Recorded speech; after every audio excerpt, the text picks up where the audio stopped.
How's it going, guys? It's your boy Stas here. Got my good old double espresso as always. How could I not? Especially as stocks are down pretty much across the board. Actually, no, the Dow's up a little bit and every other index is down, which the funny thing is, guys, I think yesterday every index was up except for the Dow. So now it's the opposite and we have to break down a bunch of stocks I'm looking at, space stocks, AI stocks, and we're going to go over the charts on the indices, kind of where my head's at. We have to talk about that as well. So guys, hit the like button, make sure to subscribe, join my Patreon if you want to keep up with my actual portfolio updates, my trades, investments, my options moves, and if you want to be a part of my private Discord, check it out. Link down below, pinned in the comments, or go to stassurfest.com/Patreon. And now, cheers, take a sip of your coffee, guys. Let's dive into it. So even though we're down again on every index except for the Dow, we still hit all-time highs on the S&P this morning. On SPY, we hit 754, and I think the Qs did as well. Let me double check that though. Yeah, the Qs hit 737.60 in the pre-market, and now we're down about 0.5%. Not too bad. Down about $10 from that all-time high. So even though we're down, guys, the bulls are still on fire, hitting all-time highs on all these indices, pretty much the major ones in the pre-market. And even with this pullback, guys, the chart looks phenomenal, doesn't it? On the 5-day, 5-minute here on the Qs, we're actually still holding an uptrend, and this pullback right where we are, I suspect buyers to start coming in. Same thing here on SPY. Look at SPY, man. Nice little pullback, maintaining the trend, maintaining the channel. This looks healthy, and I think, again, buyers are going to come in, especially as oil. Look at oil. It's coming down further, guys. This is key. We have WTI down 4% right now. It's at 90 a barrel, barely holding on by a thread. It actually got down to 87 a barrel about 3-4 hours ago, so that's a very good sign. And Brent crude oil, which is more important in this case, is also going down 3.5%, trading right around 93 a barrel after hitting 91 a barrel earlier in the day, right? That was earlier this morning, right? So this is a good sign. Even though stocks are down, it's not like oil's going up, right? It's not like oil is exploding. It's the opposite. We're getting closer to a deal, and oil is pricing that in. And I think, again, this pullback in the stock market is a great buy the dip opportunity, because, again, oil is going down. It's confirming that, okay, we're getting closer to a deal, which I think is, well, can't we all agree that's good for the stock market? Even though some people think, oh, we're going to get a sell the news event when the strait reopens, when we actually get a deal. Sure, we might get a little pullback when we actually get a deal. I could see that potentially, but longer term, man, 3, 6, 9 months, 12 months out, obviously getting a deal is good for the stock market, even if it causes a little short-term sell the news event. Forget about that. Block out the noise. Focus on the longer term. A deal is good for the stock market. And the fact that, again, oil is coming down, that's confirming we're getting closer and closer to an actual deal. So yeah, let's dive a little bit deeper into some stocks I'm looking at, some ETFs, as we're seeing a bit of a pullback in the market, but it's really nothing. I mean, the S&P's down 0.5%, not even actually 0.25%. The Qs are down 0.5%. The Russell's down 0.15, and the Dow's up about 0.3%.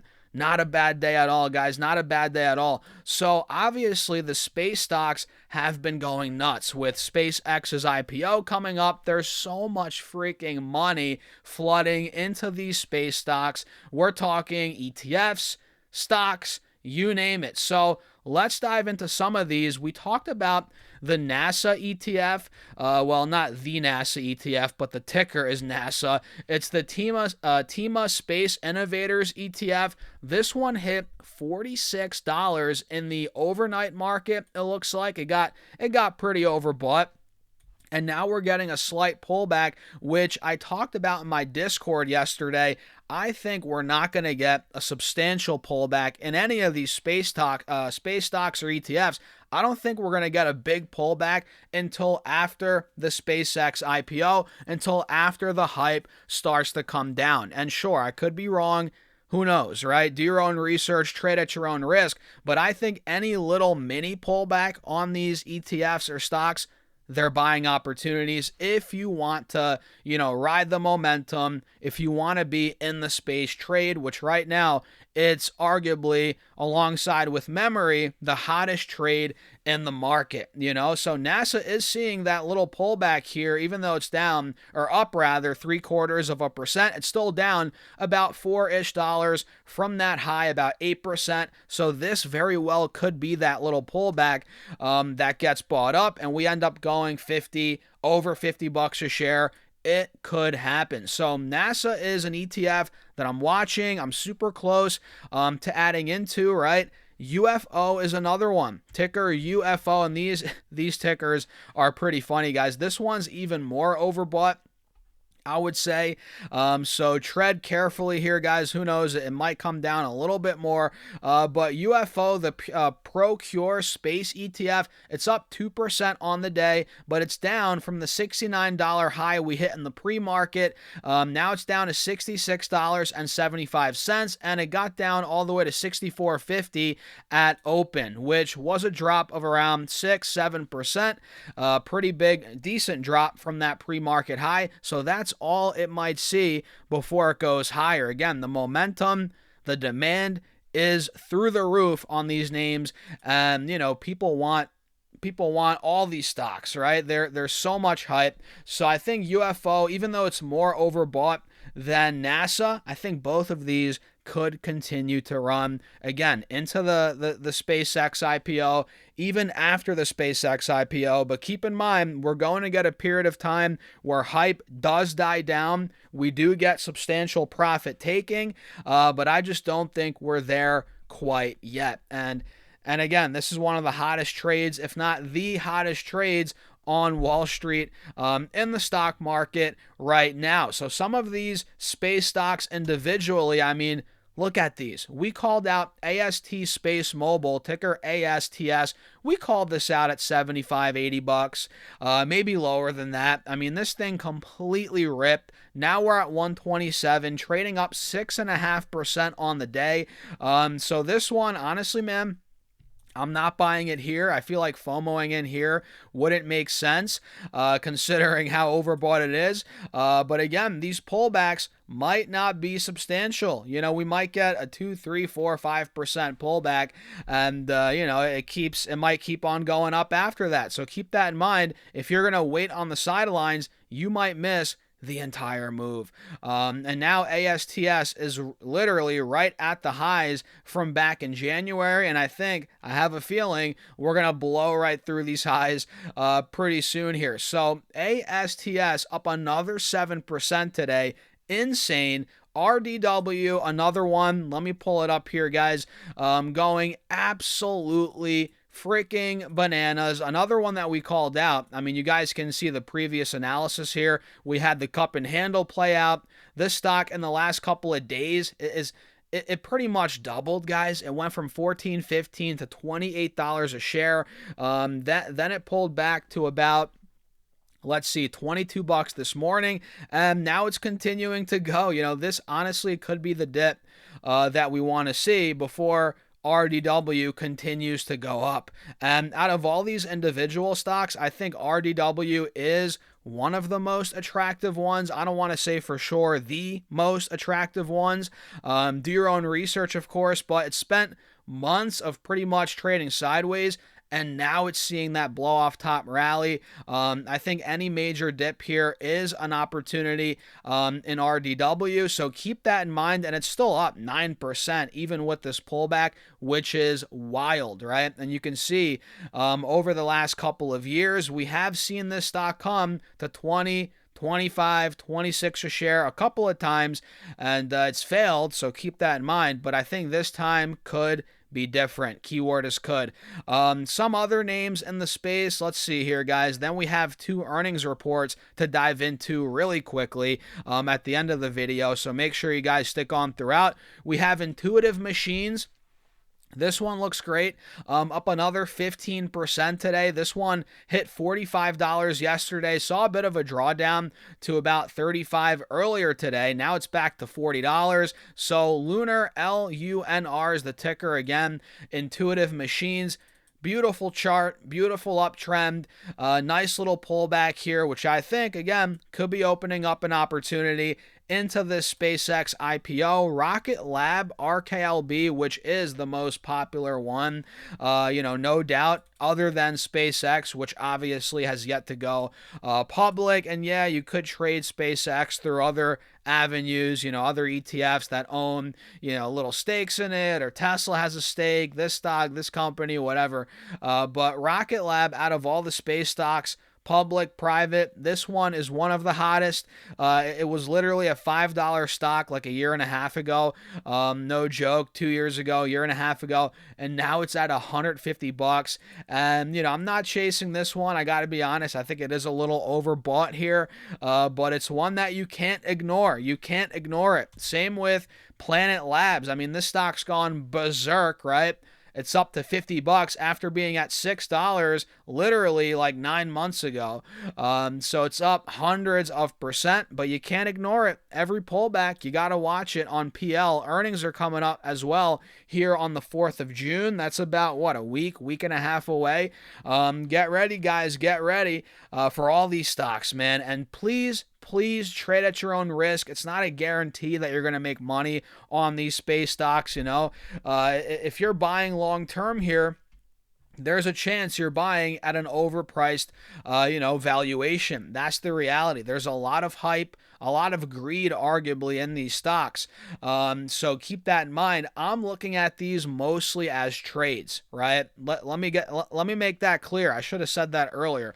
These are all trades for me. I'm not buying Rocket Lab after it went up 5,000%, whatever it's up, right? I know it's not that much, but I'm not buying it with a straight face and I'm like, oh, I'm holding long term, it's a great value here. Come on, let's be real. I've been in the market for over 10 years. I've seen this come and go. I know we're going to get a big pullback. I know it's coming, but I don't think it's coming yet. That's the point. I think there's still more room to run in the next couple of weeks, and I'm looking to make some money on these trades. Again, trades, not investments. Big difference, guys. And I'm not saying don't buy and hold these if you really believe in them. If you really want to hold these long term, by all means, go for it. I'm just saying what I'm doing with my risk tolerance, what I'm comfortable with. I'm not comfortable buying these with a straight face and holding them long term at these valuations. I got to be honest. I'd much rather see a substantial pullback, and I'm not talking a 4 or 5%. I'm talking a 20, 30, 40, 50% pullback before I even consider adding as a long term, because price is what you pay, value is what you get. I'd much rather buy a stock when it's down 20, 30, 40% as a long-term investment as opposed to it being up and to the right, trading at premium valuations, and if I'm trading a stock, I want to see momentum behind it. That's where you make money, right? In these momentum names, but those are for trades, right? That's just my opinion. What do you guys think? So let me dive into some earnings quickly. We had ANF this morning. Let's pull it up. Abercrombie and Fitch, which is up 11%. All right, not bad. It looks like it's testing this trend line, which is a critical resistance on ANF, right around $80, $85 a share. So ANF reported earnings per share.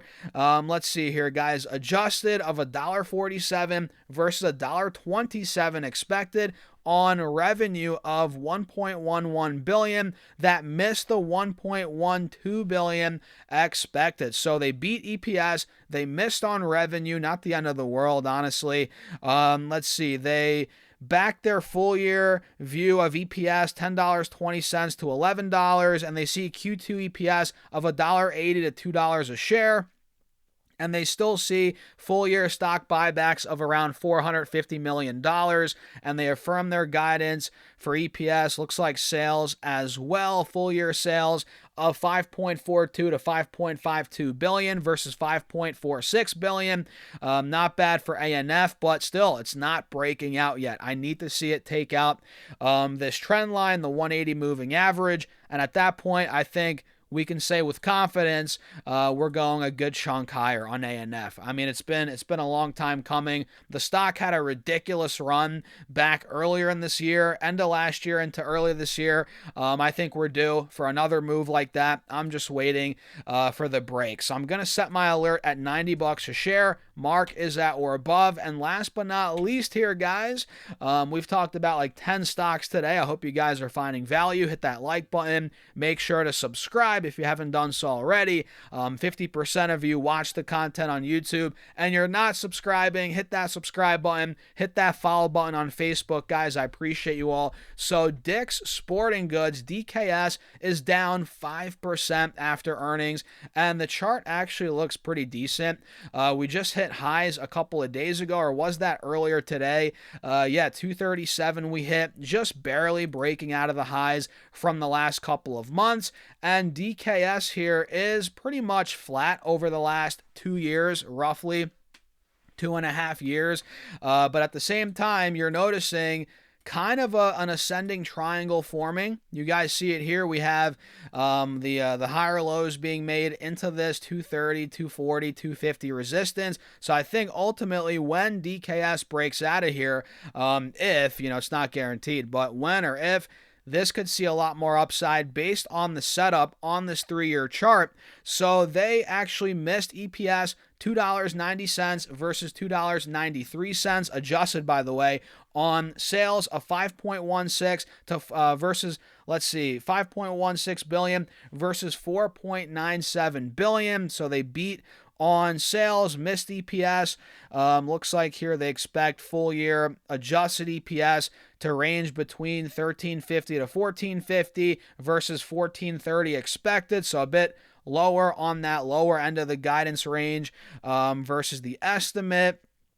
Expect full year sales to range between 22.1 to 22.4 billion versus 22.34 billion. Okay, pretty much right in line. So DKS, guys, not the most exciting, right? Not the most exciting, but chart-wise, if it starts to break through 235, 240, which it tried, if we try again and successfully do it, we might be due for a big move. So what do you guys think? Let me know in the comments. Hit the like button. Make sure to subscribe. Again, like I said, 50% of you watch the content and you're not subscribing, and we're doing a $1,000 giveaway at 100K subs. So make sure to subscribe. Join my Patreon as well for my portfolio updates and my private Discord. Shout out to everybody that's been joining, guys. We're getting a ton of new members every single day, and I appreciate you guys. As always, check out the link down below, pinned in the comments, or go to stasurfs.com/Patreon. And again, cheers. I appreciate you all for tuning in.